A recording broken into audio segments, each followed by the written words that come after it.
rindu kepada baginda Nabi Muhammad SAW. Rasulullah SAW itu punya jenggot, Pak. Coba mulai kasih jenggot, Pak, supaya wajah kita pantas memandang jenggot beliau. Rasulullah itu Sallallahu Alaihi Wasallam bahkan kadang pakai kain yang ditutup kepala. Dalam rupa itulah pertama kali saya jumpa beliau. Pakai serban warna hijau, duduk seperti begini, saya merasa di sampingnya semuanya hijau. Kapan itu terjadi? Nah, ini supaya jadi ibrah untuk Pak Haji. Saya pun sudah bersolawat dari kecil, Pak. Tapi baru 2009 itu saya biasa punya amalan sebelum Jumat, menyapa baginda Rasulullah SAW mulai dari jam 10. Jadi di rumah 2 jam sebelum waktu zuhur, waktu Jumat masuk, saya baca salawat. Salatu wassalamu alaika ya Rasulullah. Semua salawat yang saya tahu saya baca. Ditarget minimal 1000, lama-lama tak terhitung lagi. Kalau sudah cinta, orang tidak menghitung lagi berapa yang dia baca. Angka itu cuma latihan bagi orang yang pemula belajar cinta kepada beliau. Dan kami menginginkan ketemu. Bertahun-tahun tidak jumpa. Perasaan hati sebenarnya sudah jumpa, tapi diri ini tidak menyadari sang baginda Nabi Muhammad SAW. Satu kali pagi duha, saya mau bersolawat, sholat duha dulu 2 rakaat. Tasbih sudah disiapkan, tapi baru saja baca innallaha malaikatahu yusholluna 'alan nabi, mata ini ngantuknya berat sekali. Yang tadinya mau baca sholawat, saya tertidur di atas sajadah dengan adab-adab tidurnya baginda Nabi Muhammad SAW. Itu jam 10 sebelum Jumat.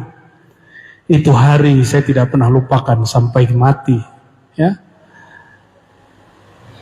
Bukan lagi saya yang membaca salam, tapi beliaulah yang menyapa. Sallallahu alaihi wasallam. Ya. Tapi saya tidak boleh menyampaikan apa rahasia yang saya dengar, karena itu sir saya dengan beliau. Jadi boleh menceritakan mimpi, tapi rahasianya hanya diceritakan kepada orang yang sanggup menerimanya. Maka itu saya hanya ceritakan kepada murid-murid saya yang sudah lama ngaji, apa yang beliau kalamkan kepada kami. Ya. Rasulullah SAW lebih tinggi dari para syuhada atau lebih rendah? Lebih tinggi atau lebih rendah dari syuhada? Para syuhada haram dikatakan mati. Wala taqulu liman yuqtalu fi sabilillahi amwat. Haram mengatakan para syuhada yang gugur mati di medan juang itu mati, nggak boleh. Orang mengatakan begitu melanggar Quran. Maka saya tidak berani menyebut ulama wali Allah mati, apalagi Nabi Muhammad SAW mati. Itu orang kurang ajar. Barangkali kita sering mengatakan beliau mati, makanya tidak dikasih jumpa. Gimana mau jumpa, dia kan mati. Tapi jika tuan-tuan faham, jika syuhada tidak mati, apalagi ruhaniyah Rasulullah SAW, yang karena beliau syuhada mengerti yang namanya syahid. Tubuhnya masuk tanah, tapi ruhnya masih ada. Jika ucap salam kepadanya, beliau menjawab.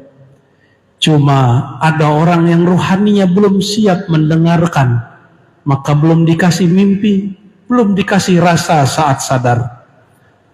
Tapi jika sudah kuat ruhaninya, mencukupi ma'rifatnya, jangankan tidur, jaga pun dia bertemu dan jumpa. Namun biasanya dimulai mimpi dulu. Bagi ahlullah, jangankan mimpi, mati pun bukan mati. Wali-wali Allah itu tidak mati. Itu ayatnya tadi. Maka tidurnya wali bukanlah tidur, karena mati mereka tidaklah mati. Apalagi Nabi Muhammad SAW. Ya, oleh karenanya Saya kemudian menyimpulkan, oh Rasulullah SAW itu dapat dijumpai dalam mimpi apabila ambisi ingin berjumpa telah hilang. Di situ saya sadar yang kedua, jumpa Nabi SAW bukan karena banyak sholawat, karena saya pagi itu belum sempat sholawat satu lafaz pun kecuali sebelum Assalamualaikum sholat. Belum sempat zikir 1, 2, 1000, enggak. Tapi Rasulullah SAW ingin ajari saya sesuatu. Apa itu? Aku jumpa engkau, engkau jumpa aku, bukan karena sholawatmu, tapi karena Allah ingin ngasih hadiahmu. Maka kalau guru mengatakan baca sholawat ini nanti jumpa Nabi, maksudnya nanti sholawat itu akan mengajarkan engkau bahwa berjumpa Nabi bukan karena engkau banyak sholawat, tapi karena Allah ingin memberimu hadiah. Yang pantas diberi hadiah, hadiah itu untuk orang yang tinggi atau orang yang punya sesuatu kemuliaan. Adakah kemuliaan nama beliau di dalam dada ini? Adakah kemuliaan cinta beliau di dalam jiwa ini? Al-mar'u ma'aman ahabba. Seseorang bersama yang dia cinta. Jika sudah mulai tumbuh rasa cinta, barulah dikasih hadiah. Maka sholawat itu belajar cinta. Kalau sudah cinta, tidak perlu mimpi, dalam jaga pun berjumpa. Ya, nanti ada caranya Pak, berjumpa lagi jaga. Nggak perlu pakai merem-merem Pak, ketemu. Nggak perlu pakai ilmu hakikat-hakikat. Ya, itu rahasia Pak. Ya, tapi bukan berarti Rasulullah kita bilang jalan-jalan di muka bumi, tidak. Tidak ada di alam semesta ini kecuali di situ ada nur baginda Nabi Muhammad SAW. Maka orang yang sudah kenal nurnya tidak minta lagi jumpa kepadanya, karena dia jumpa setiap detik. Dia melihat bekas beliau setiap saat. Jadi merindukan Nabi SAW wajib, tapi menyadari hakikat beliau lebih wajib. Ya, terusin Pak sholawatnya, terusin. Mulai masuk masjid tangan kaki kanan. Setiap hari mulai dari pagi sampai tidur sunnah Nabi dipakai. Sampai menjadi alam bawah sadar kita ikut sunnah Nabi. Maka baca Syama'il Nabawiyah itu sudah benar. Lama-lama kita menyatu dengan akhlak Nabi, barulah pantas berjumpa dengan sang Nabi Muhammad Sallallahu Alaihi Wasallam. Gitu Pak Haji ya. Cukup ya. Tadi yang kedua apa? Pak Saharudin, matilah sebelum mati, bungkus dirimu bukan dengan kain kafan, tanamlah dirimu bukan di tanah. Itu 3 semester Pak. 1 semester 16 pertemuan ya, 3 kali 16 pertemuan itu ya. Tapi ada cara ringkasnya. Mau cara ringkas tak? Mau. Tapi yang ringkas pun ini saya ringkas lagi. Ya, matikan dirimu sebelum mati. Mati itu tiada. Mati itu tiadakan dirimu. Tiadakan dirimu. Maksudnya gimana? Apabila dapat suatu nikmat, katakan ya Allah, ini bukan karena hebatku, ini karena hebat Engkau. Apabila kita berjasa, katakan ya Allah, ini karena keutamaanmu, Engkau libatkan aku dalam jasa ini, program ini. Jangan pandang diri. Selama engkau memandang dirimu, Allah tidak pandang engkau, karena engkau menyekutukan dirimu dengan Allah. Jadi jangan lagi pandang diri. Tapi bukan berarti diri kita ini Allah. Kan diri tiada. Berarti diri ini bukan Allah. Tidak seperti orang salah paham. Hakikat Melayu, hakikat Nusantara ini banyak yang salah terjemah. Maklum bahasa Arab kurang. Ketika mengatakan tiadalah diriku kecuali Allah, dia mengira dirinya Allah. Padahal maksud dari bahasa Arabnya tidak begitu. Tiadalah diriku, binasalah diriku, yang hanya ada Allah. Jika aku ada, aku diadakan Allah. Makanya adaku berpaut dengan adanya Allah. Bukan aku, ini Allah. Nah itu karena belajar hakikatnya lewat buku atau belajar hakikatnya di warung, bukan dari kolbu kekasih Allah Subhanahu wa ta'ala. Siapa makhluk paling kenal Allah? Siapa? Rasulullah SAW. Pernahkah Rasulullah mengatakan zatku zat Allah? Tidak ada. Sifatku sifat Allah? Enggak. Yang beliau katakan, tiadalah aku, binasalah aku, segala selain Allah binasa. Hadis Sahih Bukhari, Rasulullah berkalam, sebaik-baik syair ungkapan adalah ungkapan Labid. Apa kata Labid? Ala ma khalallahu batila. Selain Allah, wahai Tuhan, semuanya tiada. Bukan kemudian menjadikan diri kita diri Allah. Itu marifat syaitan. Saya paling mudah Pak melihat orang kena marifat setan, itu paling mudah. Kelihatan di wajahnya. Insya Allah di sini semoga tidak ada ya. Ada yang hampir tadi itu ya. Kemana-mana kami pergi, ada aja kelompok yang nyempil 1-2 kelompok begitu. Jadi ada satu kelompok datang kepada saya. Apa kata dia? Ar-Razi. Tak ada, dia panggil Ustadz Pak. Ya nggak apa-apa, dia nggak panggil Ustadz, panggil dokter lah ya kan. Saya sekolah lama kok ya. Oke, nggak panggil dokter juga, nggak panggil abang lah. Bang, Mas, ini nggak ada, panggil Ar-Razi. Saya tidak mau tanya, saya cuma mau konfirmasi. Tapi adab baginda Nabi Muhammad SAW, mau orang begitu kita tetap halim, kita lembut, kita santun Pak. Karena orang waras ngalah kepada orang kurang waras. Meskipun kita dikasari begitu, kita harus tetap lembut, nggak boleh. Kemudian kamu siapa? Nggak boleh gitu juga Pak. Berarti kita satu jenis dengan dia. Saya kemudian menjawab, oh ada apa Tuhan? Nah, karena dia orang Melayu. Dia bilang, kau ini masih sembah Allah, ma'rifatnya belum sampai. Dahsyat sekali nih orang nih ya. Pakai serban Pak, serbannya kalah nih. Si abang nih kalah serbannya ini. Serban Bapak itu, Masya Allah.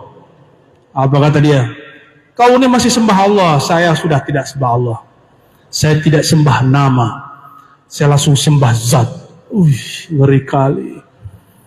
Saya tanya kepada itu, Bapak namanya siapa? Ya.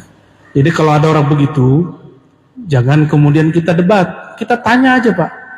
Dia sebutlah namaku Haji Fulan, Fulan, Fulan. Oke.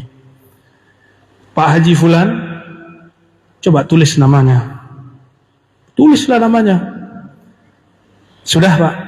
Saya taruh Pak di kaki. Saya injak begitu. Wajahnya langsung merah. Langsung merah wajahnya. Loh, kenapa injak nama saya? Anda tidak hargai saya. Loh, katanya Bapak ini tidak menyembah nama. Hanya menyembah zat. Ini nama Bapak saya tidak hargai nama Bapak. Saya cuma menghargai Pak Haji, tubuhnya ini. Saya tidak hargai nama Pak Haji.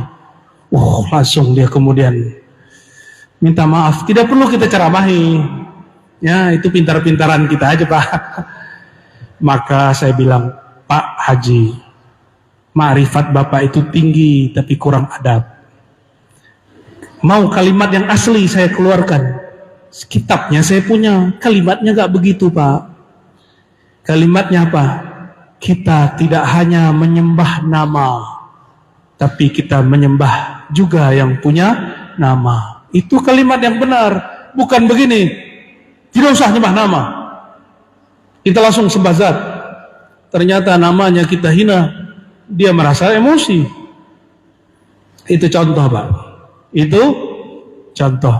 Tiadakan namamu dalam nama Allah. Tiadakan sifatmu yang ada sifat Allah. Tiadakan sirmu yang ada hanya rahasia Allah. Barulah disebut mati hakikat. Baru disebut kapan hakikat.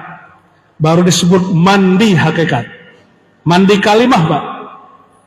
Ya, itu yang disebut tawaddu'u ya, bima'il ghaib.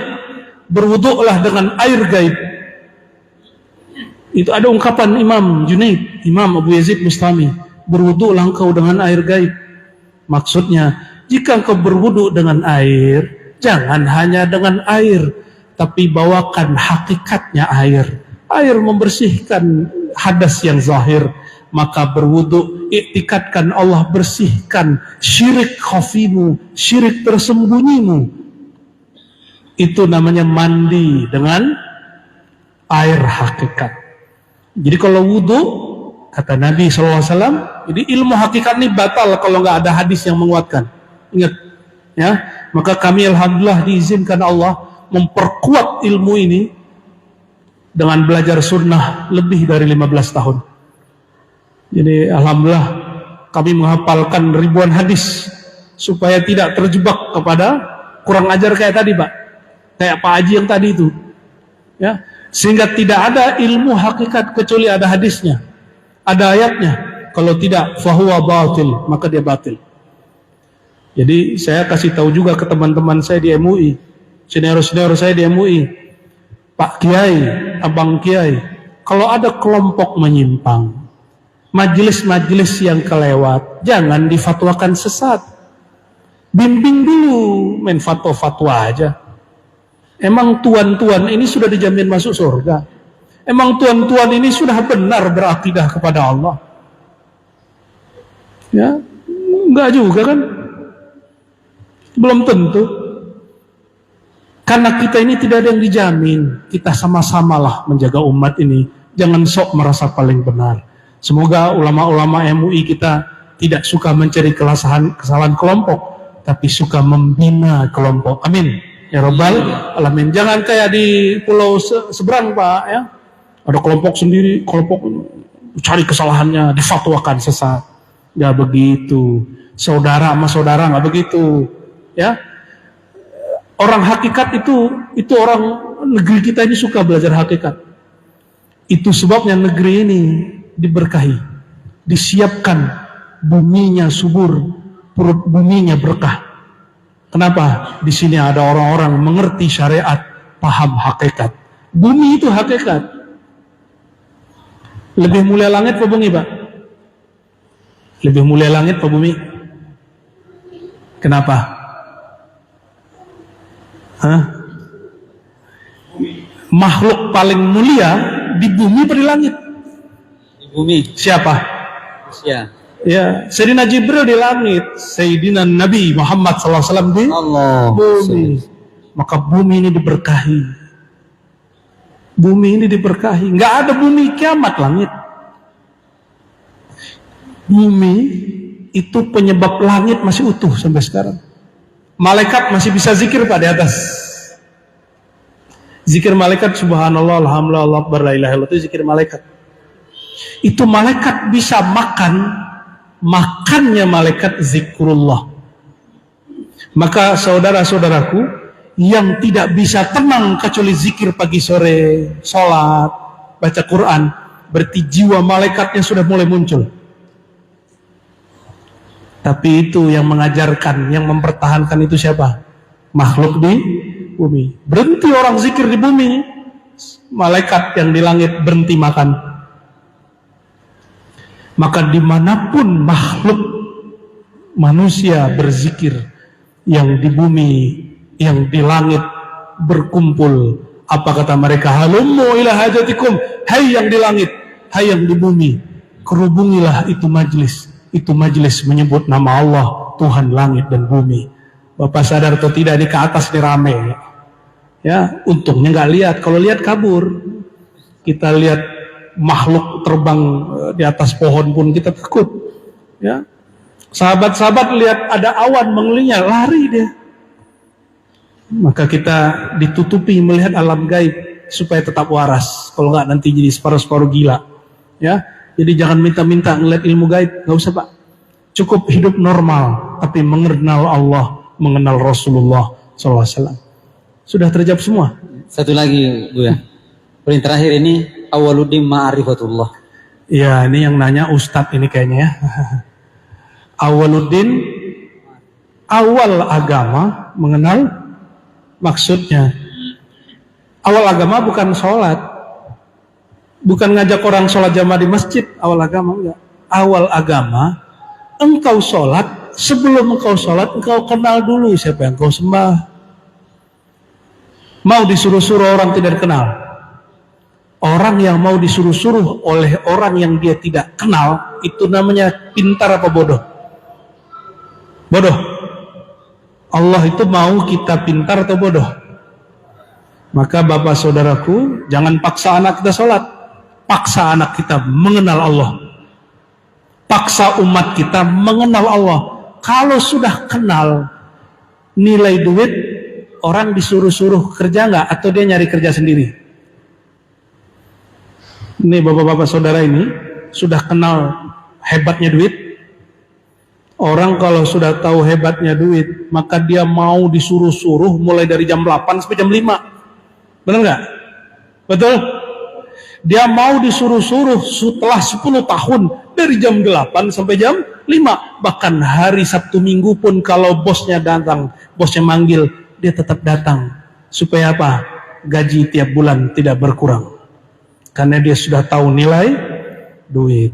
Kalau orang sudah tahu nilai bertuhan, gak perlu disuruh sholat. Dia nanya gimana cara kenal Allah, bagaimana cara mendekat kepada Allah. Dia yang minta. Jadi anak-anak kita ini gak usah dipaksa-paksa sholat. Orang-orang di warung-warung di luar-luar gak usah dipaksa sholat. Kenalkan dia kepada Allah. Kalau kita suruh dia sholat, dia beban gak sholat? Benar? Bayar utang ya? Sholat ke utang. Sholat itu dahaga makrifat. Orang kalau kenal Allah, maka dia berdahaga, dia haus. Kalau sudah jatuh cinta, mungkin jatuh cinta kepada orang gak dikenal, mungkin gak? Ya mungkin. Hatta kita sama ustadz, kita gak kenal sama ustadz, kita gak senang sama ustadz itu. Apalagi sama kekasih. Karena kenal kita jatuh cinta. Kalau sudah cinta, rindu ingin jumpa. Sholat itu sarana jumpa. Karena orang gak jumpa kecuali kepalanya di bawah. Itulah yang disebut mati sebelum mati. Tanamkan kepalamu ke bumi sebelum ditanam. Jadi mau mati sebelum mati gak usah lama-lama ngajinya. Sujud aja pak. Sujud itulah mati sebelum mati. Maka mustahil belajar hakikat tanpa syariat. Dan batil, kosong, hampa. Orang bersyariat tidak mau belajar ma'rifat. Hampa. Sholatnya ya seperti apalah itu, nggak kenal dia nyembah siapa. Dia seperti burung beo, orang baca Allah Akbar, dia baca Allah Akbar. Kaset, nggak ada nyawanya, nggak ada ruhnya. Jadi awaluddin ma'rifatullah. Awal keperluan, kebutuhan si hamba adalah mengenal Allah. Itulah awal ibadat. Maka ibadah paling tinggi mengenal Allah. Nomor 2 baru sholat. Jadi rukun Islam pertama apa? Syahadat. Syahadat itu terjemahannya bukan aku bersaksi. Syahadat itu terjemahannya ma'rifatullah, mengenal.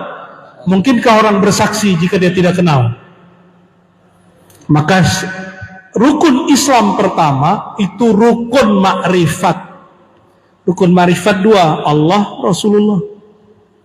Baru rukun Islam kedua, sholat. Jadi tuan-tuan, ajak orang kenal Allah.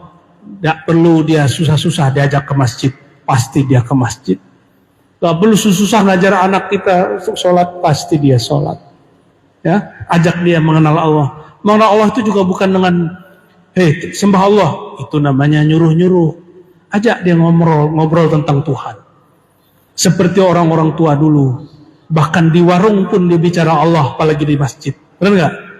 Hebatnya orang tua-tua dulu. Di ladang ngumpul di mana aja baca Allah. Bicara Allah. Ya, itu hebatnya orang-orang tua dulu. Ya, apalagi di masjid. Jadi awaluddin ma'rifatullah. Ibadah pertama adalah mengenal yang disembah.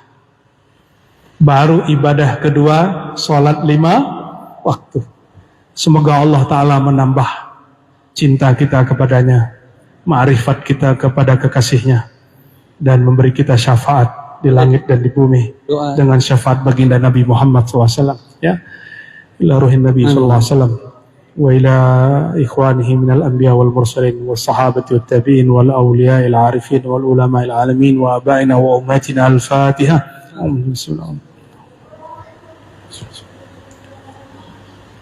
Allahumma ya rahmanir rahim ya karim salli ala nabiyina Muhammad. Allahumma ya rahmanir rahim irhamna. Allahumma ya rahmanir rahim irham aba'ana wa ummahatina. Ya Allah yang Rahman, yang Maha Penyayang, yang Maha Pengasih, sayangilah kami, sayangilah orang tua kami, sayangilah pasangan kami, sayangilah anak-anak keturunan kami, sayangilah saudara-saudara kami, saudariah, sayangilah ya Allah saudara seiman kami, sayangilah ya Allah saudara sebangsa senegara kami. Allahumma ya Allah, ya man ya'lamul ghaibah, ya man ya'lamul khaira kullahu, inna nas'alukal khaira mimma alimna wa ma la na'lam. Ya Allah yang Maha tahu kebaikan hanya Engkau. Mata kami mungkin tersilaukan oleh nafsu dan syahwat, maka ya Allah bimbinglah kami mendapatkan kebaikan menurut Engkau, bukan kebaikan menurut kami, keberkahan di sisi Engkau, bukan keberkahan menurut nafsu kami. Allahumma ya dafi'al bala, ya dafi'ash syarr, ya wahai Allah yang menolak semua keburukan, idfa'anna kulla syarrin, jauhkan kami dari semua keburukan-keburukan, terutama keburukan diri kami sendiri, baru keburukan-keburukan makhluk Engkau. Allahumma ya Allah, beri syafaat kami, syafaati guru-guru kami, orang tua kami, keluarga kami. Ya Allah, jadikan keluarga kami keluarga yang disebut baginda baiti jannati, rumahku surgaku. Jadikan rumah kami taman-taman surga, rumah yang kami merasakan kenikmatan surga yang disegerakan, rumah yang di sana disebut nama Engkau, disebut nama kekasih Engkau, rumah yang dijadikan tempat untuk menyembah Engkau. Allahumma ya Allah, inna nas'alukal khaira mimma na'lam mimma la na'lam wa na'udzubika minasyarri kullihi mimma la na'lam mimma la na'lam innaka anta 'allamul ghuyub. Rabbana atina fid dunya hasanah wa fil akhirati hasanah wa qina adzabannar. Walhamdulillahi rabbil alamin wa sallallahu ala sayyidina Muhammad. Assalamualaikum warahmatullahi wabarakatuh.